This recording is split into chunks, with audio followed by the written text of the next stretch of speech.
published 1926 EDT, 5 October 2017 updated 1926 EDT, 5 October 2017 Northern Ireland Michael ONeill feels breathtaking Germany's squad could be even stronger than their World Cup winning side of 2014 after they booked their passage to Russia with a 3-1 victory in Belfast.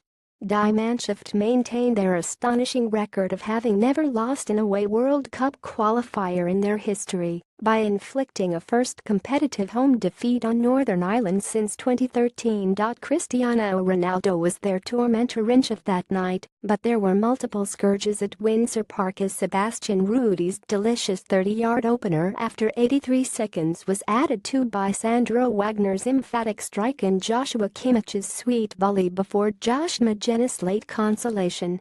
Sebastian Rudy celebrates scoring the opening goal of the game with Joshua KimmichJoachim Low, had just 6 World Cup winners available to him in Belfast, though the remaining players apart from Manchester Citys Leroy Sane won the Confederations Cup in the summer, and ONeill was left marveling at their strength in depth.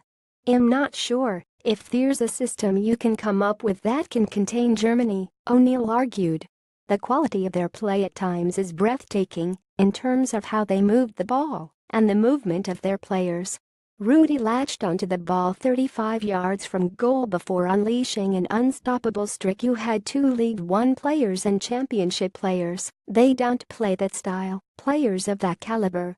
It's a huge education for our players, and it will equip us well. One thing I'll say about playing Germany, whoever you play after seems a lot easier if you look at the starting lineup. Their oldest players are 28, 29. It gives you an indication of what's coming in. I would imagine in Russia Germany are going to have a fantastic squad, and possibly even a stronger squad than 4 years ago.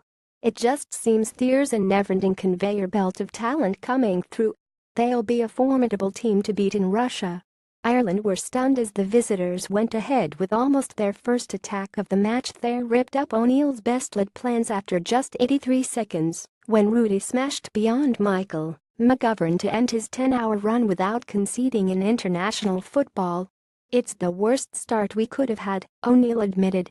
"There's very little you could do about it with the quality of the strike so early in the game. We probably had a number of players who hadn't touched the ball." Germany were delighted with Rudy's effort, which immediately settled any nerves in the team. "It never gave us a chance to settle. The approach we had was designed to stay in the game as long as possible. You can't go and chase it too early against a team of this quality. It made it difficult for us the first 15, 20 minutes. It really knocked us back." Whether Northern Ireland will be in Russia remains unclear, as only an unlikely victory on Thursday would have assured them of a playoff place. It would be confirmed before they face Norway on Sunday if Bosnia and Herzegovina do not beat Belgium and Greece do not beat Cyprus on Saturday. Even then, with the playoffs being seeded, ONeill would be reluctant to field a weakened side in Oslo, despite 6 of his squad being 1 booking from a suspension.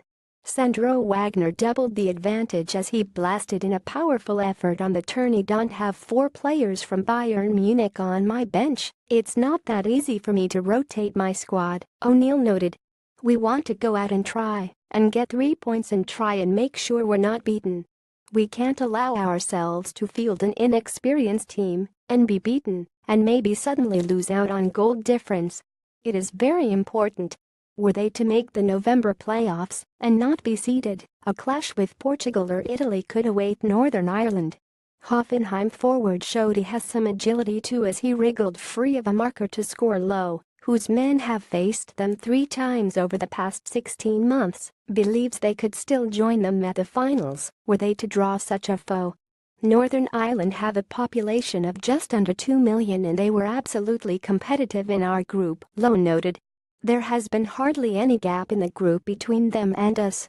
Of course it will be tremendously difficult to beat a team like Portugal or Italy over 2 games, but they can do it. Joshua Kimmichs right-netted the third goal for Germany with a sweetly controlled volley. The Germans celebrated. A new qualification to next year's World Cup was assured. Josh Magennis scored a late consolation goal in stoppage time, which was received with a roar. Magennis celebrated as they ran back to the halfway line, but it proved to be too little too late. Michael ONeill cut a frustrated figure as Germany dominated the possession.